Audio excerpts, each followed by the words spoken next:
नमस्कार जय जगन्नाथ आपण मानक आम चैनल ले बहुत बहुत स्वागत।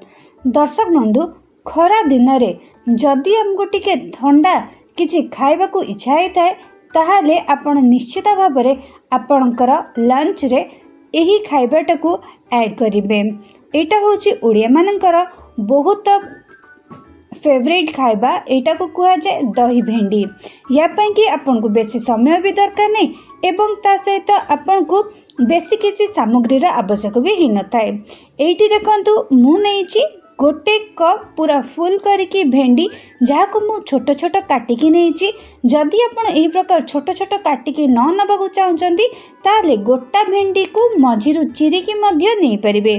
ता सहित एठी नेछि मु फ्रेश दही एवं तड़का देवा पे एठी मु नेछि गोटे छोट चामच फुटण 3-4 कंचा लंका एवं ता सहित सुखिला लंका। प्रथमे आम गोटे पैन ने 2टा बड़ चामच सोरिष तेल देदेबा। आपण जदि अलगा किछि तेल खाउचंदी ताले अलगा तेल मध्य दे परिबे। तेल दे साला परे जेतेबेले तेलटी भल भाबरे जेमिति देखिबे कि पैन ने तेल भल भाबरे ताती गलानी सेथिरे संगे संगे आमे जो काटिकी नै जे भेंडी को ताकू पकै दबा एवं ता परे परे एठी आमे हल्का टिके लूण दे दबा। लूण देला परे आम गैस टाकू हाई फ्लेम रे रखिकी एही प्रकार ताकू 4-5 मिनिट पर्यंत भाजी नबा। हेले आम भेंडी रे जो लाल अंश अछि सेटा बाहरी जीव एवं ता सहित आम खाइबा किंतु लालुआ लागिबनी जेहेतु लालटा भल भाबरे सुखी जायताए।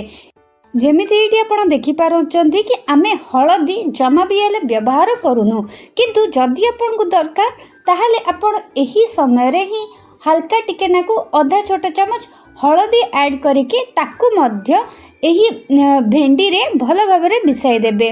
जदि आपण चाहुनांती कि आपणकर अधिका टाइम लागू ताहाले आपण तेल गरम हवा बेले आपण जोतरे भेंडी नेतिबे धरंतु गोटे बाउल ले भेंडी नै चंती सेतरे आपण लूण हळदी एवं लंका गुंड टिके नाकू पके कि भल भाबरे मिक्स कर देबे। तापरे आपण जो तेल नै चंती सही तेल को हाई फ्लेम रे रखिकी आपणकर भेंडी जोटा लूण हळदी एवं सुखिला लंका रे भल भाबरे कोट हे जाईची ताकू एही प्रकार पैन ने भाजी देबे। भाजी सारिला परे देखिबे आपण को भेंडी जेतेबेले भल भाबरे सिझी जीवो ताकू आपण काढिकी ठंडा आबाकू देबे।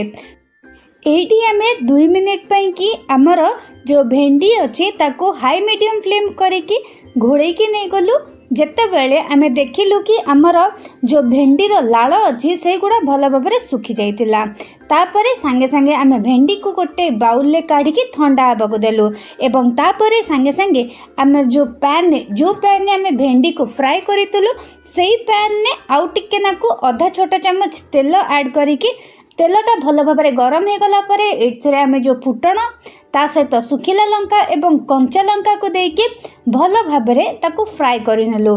करि सरला परे लंका फुटण भल भाबरे हे गला परे आमे ताहाकू भेंडी रे ऐड कर देलु एवं ठंडा आबाकू देलु। ठंडा हे सरला परे आमे जो दही नेइछु ताकू गोटे कंटा चामच साहाय्य भल भाव फेंटी नेलु। आपण जदि कंटा चामच यूज न करिया को चाहउचंदी ताले आपण नॉर्मल चामच रे मध्ये भल भाव फेंटी नेबे।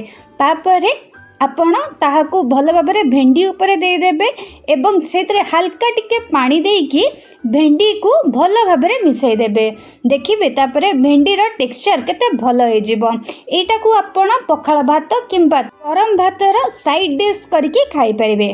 तो दर्शक बंधु एही सहज रेसिपीटी निश्चित भाव बनातु। आपण का एक्सपीरियंस कमेंट सेक्शन में जणातु।